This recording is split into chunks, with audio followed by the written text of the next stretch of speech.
प्रभु यीशु मसीह के मधुर नाम में नई सृष्टि के इस कार्यक्रम में अपने सभी दर्शकों का हृदय से स्वागत करते हुए स्पिरिचुअल रिवाइवल की दूसरी सीरीज के पार्ट 3 में आज हम लोग प्रभु यीशु मसीह के उस नाम के बारे में बातचीत करेंगे जिस नाम के भेद के प्रकाशन को संत पतरस ने द डे ऑफ पेंतिकुस्त के दिन, जबकि उनके साथ लगभग 120 लोग पवित्र आत्मा से भर गए थे, जैसा कि प्रेरितों के काम उसके 2 अध्याय के 4 पद में लिखा हुआ है कि वे सब जब पवित्र आत्मा से भर गए तो परमेश्वर की इस पवित्र आत्मा ने उनकी आत्माओं को ऐसी सामर्थ दी कि वे सब के सब अन्य अन्य भाषाओं को बोलने लगे।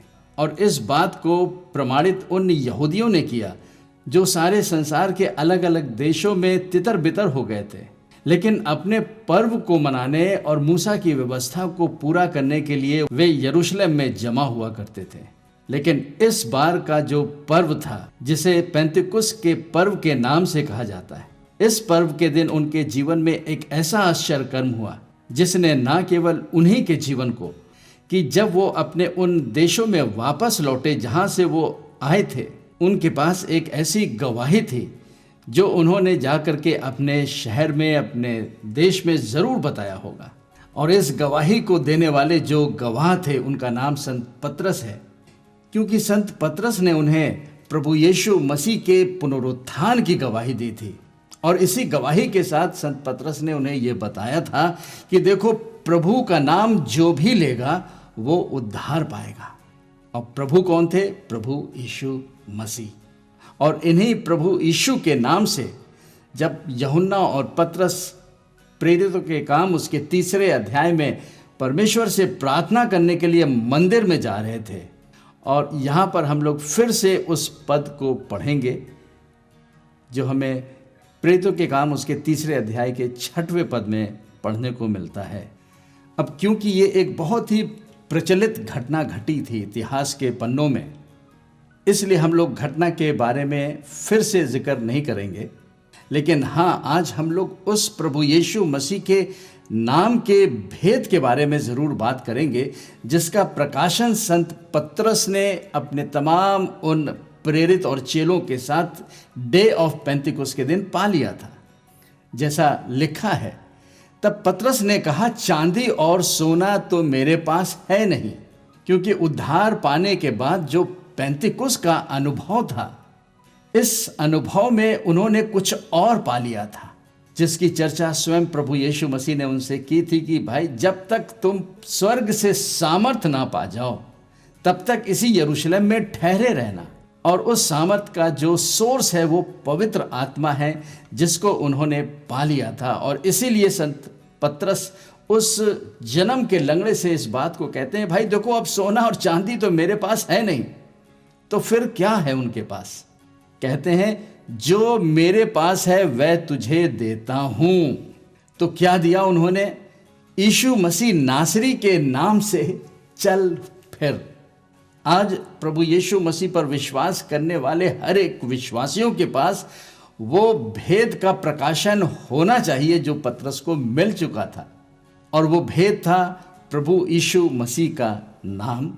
और आखिर वो भेद क्या था, इसे हम लोग ने 3 अध्याय के ही 16 पद में जाके पढ़ के देखा था, जहां कुछ इस प्रकार लिखा हुआ है, और उसी के नाम ने उस विश्वास के द्वारा जो उसके नाम पर है, यानी कि प्रभु यीशु मसीह के नाम पर विश्वास के कारण, पहली चीज, और उसी के नाम से, यानी कि प्रभु यीशु मसीह के नाम से और उस विश्वास के द्वारा जो उसके नाम पर है, इस मनुष्य को जिसे तुम देखते हो और जानते भी हो, सामर्थ दी है। क्योंकि इस घटना ने यहूदियों के और उनके साथ तमाम फरीसियों के, सदूकियों के, शास्त्रियों के मन में एक सवाल पैदा हो गया था कि आखिर इतना बड़ा आश्चर्य कर्म कैसे हो गया। ये एक साधारण चंगाई नहीं थी, लेकिन ये एक चमत्कारी चंगाई थी, और वो भी किसके द्वारा? संत पतरस के द्वारा। क्योंकि यही पतरस हैं जो एक बार उन यहूदियों से डर गए थे, और यहाँ तक डर गए कि उन्होंने प्रभु यीशु मसीह को भी नकार दिया। उन्होंने कहा, मैं नहीं जानता हूँ यीशु मसीह कौन है। लेकिन जब पवित्र आत्मा की भरपूरी के द्वारा उन्हें प्रभु यीशु मसीह का प्रकाशन मिल गया, और ये प्रकाशन कि प्रभु यीशु मसीह के नाम में क्या क्या भेद है, तब वो मंदिर में खड़े होकर के उन्हीं यहूदियों के सामने कहते हैं कि भाई देखो, जो चमत्कार हुआ है, इस चमत्कार को करने वाले हम या यूहन्ना नहीं है। कोई मनुष्य ऐसा काम नहीं कर सकता। लेकिन हाँ, जब प्रभु यीशु मसीह पर एक मनुष्य विश्वास करके विश्वासी बन जाता है, क्योंकि लिखा है जो भी यीशु मसीह के नाम पर विश्वास करेगा वो उद्धार पाएगा। इस प्रकार से उद्धार पाने के बाद हर एक विश्वासी के पास परमेश्वर के द्वारा उसके पुत्र यीशु मसीह का अधिकार ट्रांसफर हो जाता है कि वो प्रभु यीशु मसीह के उस सामर्थ को इस्तेमाल करे, उस अधिकार के द्वारा जो प्रभु यीशु मसीह में हर एक विश्वासी के पास मंडली में दिया गया है।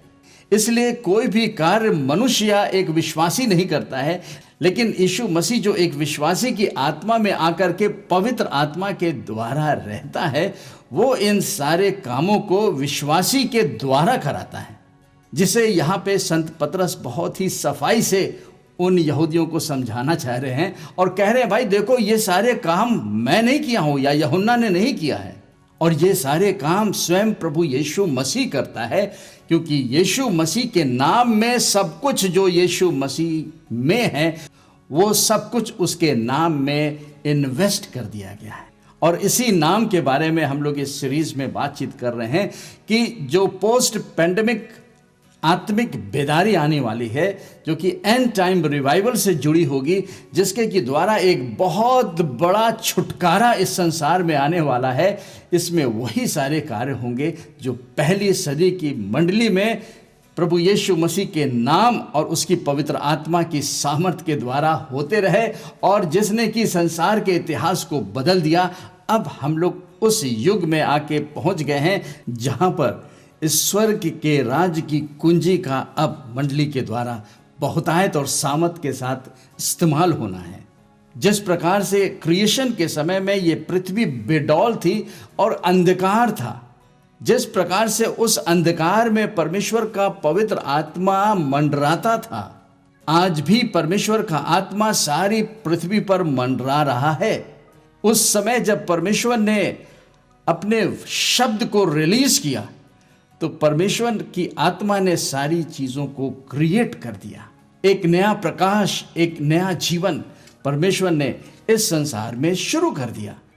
ठीक उसी प्रकार से आज जब सारा संसार अंधकार में डूबा हुआ है, इस महामारी के भय में समा गया है, तो ऐसी परिस्थिति में हर एक विश्वासी के पास एक एश्योरेंस है, एक निश्चयता है। उसे मालूम है कि आज परमेश्वर का आत्मा सारे संसार के ऊपर मंडरा रहा है, और ऐसे अंधकार में परमेश्वर के आत्मा के द्वारा एक बहुत बड़ी बेदारी इस संसार में आने वाली है। जैसा कि योएल नबी की पुस्तक उसके 2 अध्याय के 28 पद में परमेश्वर ने भविष्यवाणी की थी कि मैं अपना आत्मा हर एक प्राणियों पर उंडेलूंगा। इस भविष्यवाणी की शुरुआत तो डे ऑफ पेंटिकोस्ट के दिन शुरू हो गई थी। मंडली की शुरुआत इस संसार पे हो चुकी थी, और मंडली के द्वारा परमेश्वर के राज्य का और उसके जीवन के सुसमाचार का कार्य इस पृथ्वी पर फैलने लगा था। एक नए युग की शुरुआत हो चुकी थी, जिसे अनुग्रह का युग कहा जाता है। लेकिन आज हम लोग अंत के समय में रह रहे हैं। अंत के समय का मतलब यह है कि इस अनुग्रह के युग के अंतिम दिनों में है, और इससे पहले कि प्रभु यीशु मसीह अपनी मंडली को इस पृथ्वी पर से उठा ले, इस बात को हम ज्यादा से ज्यादा बोल रहे हैं। बोलने का काम आज विश्वासियों का है, मंडली का है, और परमेश्वर का वचन ये कहता है कि अंत के समय में इस पोस्ट पेंडेमिक के बाद एक बहुत बड़ा एंड टाइम रिवाइवल आने वाला है, जिस रिवाइवल और outpouring of the Holi spirit के द्वारा हजारों और करोड़ों लोगों का जीवन बचाया जाएगा, और फिर इसके बाद प्रभु यीशु मसीह अपनी मंडली को उठा लेगा। ये घटना घटने वाली है, और इस सीरीज का भी उद्देश्य यही है कि हर एक विश्वासी को अंत के समय में ठीक उसी प्रकार से जैसे पहली मंडली में कार्य होते थे, उसके लिए अपने जीवनों को तैयार करना है। और इसी आत्मिक तैयारी को परमेश्वर का पवित्र आत्मा अपने वचनों के द्वारा करा रहा है। स्वर्ग के राज की कुंजी को प्रभु यीशु मसीह ने अपनी मंडली में हर एक विश्वासी को दे दिया है, और इस स्वर्ग के राज की चाबी जो है वो प्रभु यीशु मसीह का नाम है। पतरस ने कहा कि सोना और चांदी तो मेरे पास है नहीं, लेकिन जो कुछ मेरे पास है, मेरे पास एक चाबी है, और ये चाबी प्रभु यीशु मसीह के नाम की है। इसलिए तो यीशु मसीह के नाम से उठ और चल फिर। इसी सच्चाई को संत पतरस 3 अध्याय के 16 पद में समझा रहे हैं। वो कहते हैं कि उसी यीशु के नाम से, पहली बात, और उस विश्वास से जो यीशु के नाम पर है। आज आवश्यकता है कि हम जो प्रभु यीशु मसीह के विश्वासी कहलाते हैं, उसकी मंडली में पाए जाते हैं, प्रभु यीशु मसीह के उस नाम के भेद को समझें, जिस भेद को परमेश्वर का वचन अपनी आत्मा के द्वारा सिखाना चाहता है। आज हम अपनी प्रार्थनाओं में यीशु के नाम को तो लेते हैं, लेकिन उस यीशु के नाम की सामर्थ को नहीं समझते।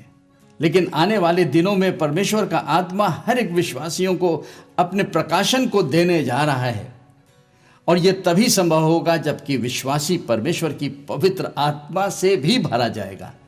उद्धार पाना एक अनुभव है, ठीक उसी प्रकार से हमें पेंतिकुस्त का पवित्र आत्मा के भरे जाने के अनुभव को भी पाना है। और जब एक विश्वासी को पवित्र आत्मा के भरे जाने का अनुभव आ जाता है, तब परमेश्वर का आत्मा उसे इस योग्य बनाता है कि वो अपने जीवन के द्वारा मंडली की सेवा कर सके। और ये सेवा क्या है? सबसे बड़ी सेवा है कि परमेश्वर के राज्य को हमें दूसरों को बताना है। जब बताया जाएगा तो लोग विश्वास करेंगे, और विश्वास करेंगे तो लोग उस अंधकार की मौत से छुड़ाए जाएंगे। इस सीरीज में हम लोग प्रभु यीशु मसीह के नाम के महत्व को और उसके सोर्स के बारे में बातचीत करेंगे, और ये देखेंगे कि क्या प्रभु यीशु मसीह के नाम में कुछ कमी आ गई है, या प्रभु यीशु मसीह ने अपने नाम को महत्व देना कम कर दिया है, या आज मंडली ने उस पहले प्रकाशन को खो दिया है जो पतरस और यूहन्ना ने और साथ में उन तमाम प्रेरितों ने भी पाया था। ऐसा हो नहीं सकता कि प्रभु यीशु मसीह के नाम के काम करने की क्षमता में कुछ कमी हो। हम सोच सकते हैं कि शायद पहली मंडली में पाए जाने वाले प्रेरितों और सेवकों का समय खत्म हो चुका है, और अब परमेश्वर ने अपने काम करने के तरीकों को बदल दिया है। लेकिन सच्चाई तो ये है। इस संबंध में आज हम लोग 5 वचनों को देखेंगे, जिसकी शुरुआत यूहन्ना रचित सुसमाचार उसके 16 अध्याय से हम लोग करेंगे। यहाँ पर प्रभु यीशु मसीह अपने क्रूसिफिक्शन से पहले चेलों को अपने नाम के बारे में और अपनी सेवकाई के बारे में एक इंट्रोडक्शन देते हैं, क्योंकि इस समय तक तो प्रभु यीशु मसीह की जो 5-fold मिनिस्ट्री थी वो इज़राइल तक ही लिमिटेड थी। यीशु मसीह शरीर में रह करके अर्थली मिनिस्ट्री को कर रहे थे, और ये भी सेवा वो मनुष्य के पुत्र बन के कर रहे थे, इसलिए उन्हें पवित्र आत्मा के अभिषेक की जरूरत पड़ी। यीशु मसीह ने सारी पृथ्वी के सेवकाइयों को पवित्र आत्मा के द्वारा किया है, और इसीलिए उन्होंने अपने प्रेरितों से कहा कि तुम मुझसे बड़े काम करोगे। हम प्रभु यीशु मसीह की डिविनिटी पे बात नहीं कर रहे हैं, वो 100% गॉड है और गॉड था। वो अनॉइंटेड है और अनॉइंटेड था। वो परमेश्वर का पुत्र था, परमेश्वर का पुत्र है। वो 100% परमेश्वर होते हुए भी अपने आप को 100% मनुष्य बना लिया, अपने आप को यहाँ तक दीन कर लिया कि पाप में मनुष्य की समानता में आ गया, और मनुष्य का पुत्र बन के वो इज़राइल में रह करके उन सारी सेवकाइयों को पूरा किया है। वो प्रेरित बन के तो आया, लेकिन महायाजक की सेवकाई पर आज विराजमान है। पुनरुत्थान और स्वर्गारोहण के बाद आज प्रभु यीशु मसीह एक हाई क्लास की मिनिस्ट्री कर रहे हैं, जिसे हाई प्रीस्टली मिनिस्ट्री कहते हैं। और इस पृथ्वी की सारी सेवकाई की जिम्मेदारी उन्होंने अपने ऊपर नहीं रखी, लेकिन उन्होंने अपनी मंडली में पाए जाने वाले हर एक विश्वासियों को ट्रांसफर कर दिया। इन सब बातों के विषय में हम लोग इस सीरीज में अगले भागों में भी चर्चा करेंगे, लेकिन यूहन्ना रचित सुसमाचार उसके 16 अध्याय के 23 और 24 पदों में प्रभु यीशु मसीह अपने नाम के बारे में और उस नई सेवकाई के बारे में बता रहे हैं अपने प्रेरितों से, जो आज हमारे और आपके लिए भी लागू है। यहाँ पर प्रभु यीशु मसीह कुछ इस प्रकार कहते हैं, उस दिन, किस दिन?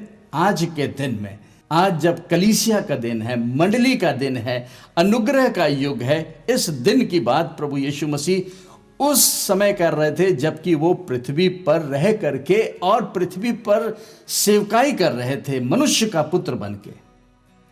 और तब वो अपने चेलों से कहते हैं, उस दिन तुम मुझसे कुछ ना पूछोगे। आज के लिए कह रहे हैं, मैं तुमसे सच सच कहता हूं, यदि पिता से कुछ भी मांगोगे, क्योंकि आज प्रभु यीशु मसीह हाड़ और मांस में physically he is sitting in the heavenly place, पिता के दाहिने ओर विराजमान है। इसलिए वो उस समय बता रहे थे कि आज के युग में कैसे परमेश्वर से प्रार्थना करोगे, हम कैसे तुम्हारी सहायता करेंगे।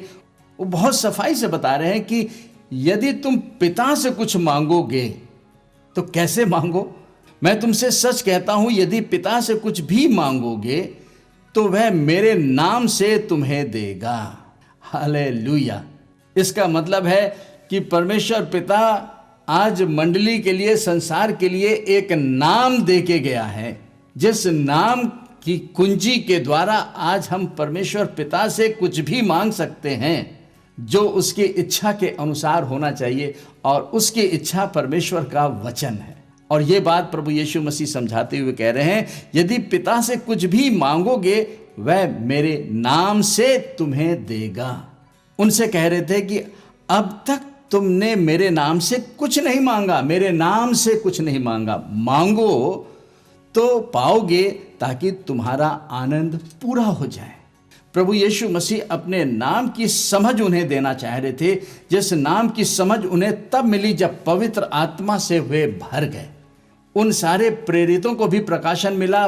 बाद में हम लोग संत पौलुस के प्रकाशन को भी देखेंगे कि आखिर इस प्रभु यीशु मसीह के नाम में है क्या। आज हमारी प्रार्थनाएं क्यों परमेश्वर पिता से होती हैं और हम लोग मांगते हैं यीशु के नाम से। ये प्रभु यीशु मसीह के द्वारा ठहराया हुआ नियम है। यीशु मसीह यहाँ पर एक नई व्यवस्था के बारे में बता रहे हैं, जो कि यीशु मसीह के लहू के द्वारा सील कर दी गई है, न्यू कवेनेंट दे दिया गया है। इस नई वाचा में वो कहते हैं कि भाई जो भी तुम प्रार्थना करो वो मेरे पिता से करो। और यहाँ पे यीशु मसीह बताते हैं कि जो भी प्रार्थना तुम मेरे पिता से करो, मेरे नाम से करोगे तो वो तुम्हारी सुन लेगा और तुम्हारी प्रार्थनाओं का जवाब देगा, इसलिए कि तुम्हारा आनंद पूरा हो। यहाँ पर प्रभु यीशु मसीह स्वर्ग में जाने के आनंद के बारे में नहीं कह रहे हैं। प्रभु यीशु मसीह कह रहे हैं, मैं तो स्वर्ग में जब चला जाऊंगा तो इस पृथ्वी पर तुम्हारा आनंद जिससे कि पूरा हो, तुम पिता से मांगना, मेरे पिता से, जो तुम्हारा भी पिता हो जाएगा, मेरे नाम से मांगना। इससे पहले भी यूहन्ना रचित सुसमाचार उसके 14 अध्याय के 13 और 14 पदों में भी प्रभु यीशु मसीह इस प्रकार कहते हैं, जो कुछ तुम मेरे नाम से मांगोगे, मेरे नाम से, यीशु के नाम से, कब मांगोगे? आज के इस मंडली के युग में, अनुग्रह के युग में, पवित्र आत्मा के युग में प्रभु यीशु मसीह कह रहे हैं कि जो कुछ भी तुम मेरे नाम से मांगोगे, किससे मांगोगे इसके बारे में हम लोग आगे बातचीत करेंगे, वही मैं करूंगा कि पुत्र के द्वारा पिता की महिमा हो। यदि तुम मुझसे मेरे नाम से कुछ मांगोगे तो मैं उसे करूंगा। 16 अध्याय में प्रभु यीशु मसीह कह रहे हैं कि जो कुछ तुम पिता से मेरे नाम से मांगोगे, लेकिन यहां पर प्रभु यीशु मसीह कह रहे हैं कि जो कुछ तुम मेरे नाम से मांगोगे मैं उसको करूंगा, और वो इसलिए करूंगा कि परमेश्वर पिता की महिमा हो। इसी क्लॉज को संत पतरस ने प्रेरितों के काम उसके 3 अध्याय में जो जन्म का लंगड़ा व्यक्ति था उसके जीवन पर लागू कर दिया था। पतरस ने कहा कि यीशु के नाम से उठ और चल फिर, जिसे वो 3 अध्याय के 16 पद में जस्टिफाई करते हैं और इस बात को भी क्लेरिफाई करते हैं कि देखो, मैंने नहीं चंगा किया है, यीशु के नाम ने और मेरे उस विश्वास ने जो यीशु के नाम पर है। तुम इस मनुष्य के जीवन में अद्भुत कामों को देख रहे हो। ये भी एक प्रकार की प्रार्थना है जो कि एक अथॉरिटेटिव प्रेयर में, जो कि एक डिमांडिंग प्रेयर में आती है, जिसे यीशु मसीह ये नहीं कह रहे हैं कि तुम पिता से कुछ मांगोगे। संत पतरस ने उस जन्म के लंगड़े को जब देखा तो परमेश्वर पिता से प्रार्थना नहीं किया, but he took the authority which was invested in the name of Jesus. आज हम लोग कुछ पदों को देख रहे हैं जिसमें प्रभु यीशु मसीह के नाम के इस्तेमाल के बारे में स्वयं प्रभु यीशु मसीह ने आज्ञाएं दी हैं। ये आज्ञाएं केवल उस समय के प्रेरितों के लिए नहीं थी, लेकिन आज भी मंडली में पाए जाने वाले हर एक विश्वासियों के जीवन में ये सारे प्रिंसिपल्स वैसे ही लागू होंगे जब उन्हें विश्वास के अनुसार लागू किया जाएगा। तीसरे रेफरेंस को हम लोग मरकुस रचित सुसमाचार उसके 16 अध्याय के 14 पद से आगे पढ़ के देखेंगे। ये घटना उस समय की है जब प्रभु यीशु मसीह का पुनरुत्थान हो चुका था, और 14 पद में कुछ इस प्रकार लिखा हुआ है, पीछे वह उन 11 को भी जब वे भोजन करने बैठे थे दिखाई दिया। ये 11 प्रभु यीशु मसीह के प्रेरित थे, और यहाँ पर प्रभु यीशु मसीह अपने आप को उनके ऊपर प्रकट करते हैं और उनके अविश्वास और मन की कठोरता पर उल्हाना दिया। क्यों यीशु मसीह ने उन्हें उल्हाना दिया, मतलब उन्हें डांटा, उन्हें समझाया? क्योंकि जिन्होंने उसके जी उठने के बाद उसे देखा था, उन्होंने उनकी प्रतीति ना की थी, और ये उनके मन की कठोरता के द्वारा उत्पन्न हुए अविश्वास के कारण हुआ, और इसीलिए प्रभु यीशु मसीह उनको उल्हाना देते हुए कह रहे हैं। फिर 15 पद में कहते हैं, और उसने उनसे कहा, तुम सारे जगत में जाकर सारी सृष्टि के लोगों को सुसमाचार प्रचार करो। जीवन का प्रचार, सुसमाचार। इस सुसमाचार में है क्या? इस सुसमाचार में उद्धार देने की सामर्थ है, एक अच्छा समाचार है, मृत्यु से जीवन में आने का समाचार है, छुटकारे का समाचार है। ये सुसमाचार है, और इस सुसमाचार को फैलाने की, बताने की जिम्मेदारी मंडली के हर एक विश्वासी को देता है यीशु मसीह।